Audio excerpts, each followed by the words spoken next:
Hey, this is Michelle from Flying Beach Yoga.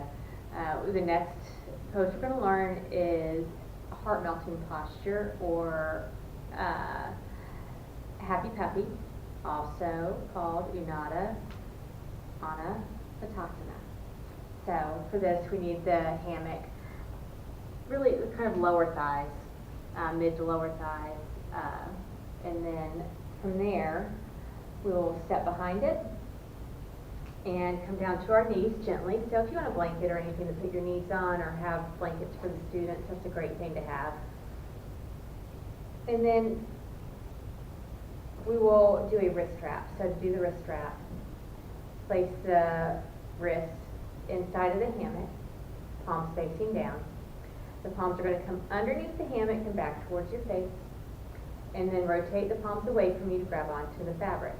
And so you've got this nice bind that we have going on, so you don't even really have to hang on.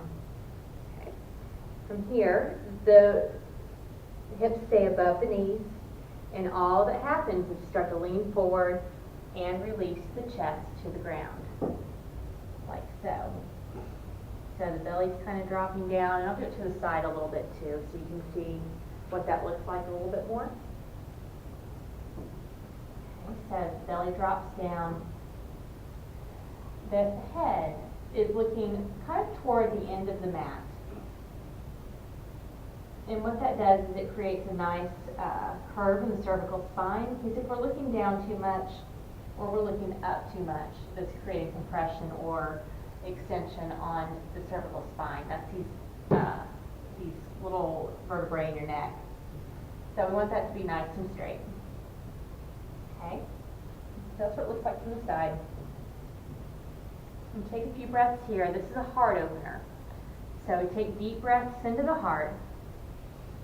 Exhale, let it go. And then there's always different options that you can offer students in this posture. So you can stay here with the hips above the knees, or if they're wanting more, we can even bring the hips down to the ground. All right, and then the gaze is in front of you again, about a foot or foot and a half. Looking down toward the ground, relaxing the buttocks. If there's any tension in the lower back, just cue for a student to engage the core, and that should alleviate that.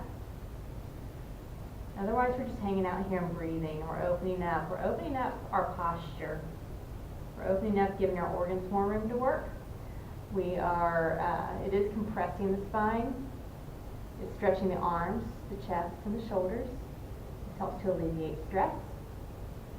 The neck placement is important so we don't cause any neck strain. Also, if there's any tingling in the hands or fingers, that means there's a nerve impingement somewhere and they need to come out. Okay? So we're just going to take a few more breaths here. This is a really good one to do too after you've done some core exercises, because this helps stretch out that Uddiyana Bandha and core that you've just worked. And then to come out of this, when you're ready to come out, you take a deep breath in and hold it at the top. Pull down on the hammock, lift the hips up, and then exhale, sit back on the heels, release the wrist wrap, and shake it out. And that is heart melting, or happy puppy, or Uddiyana Batasana. Thank you so much. Namaste.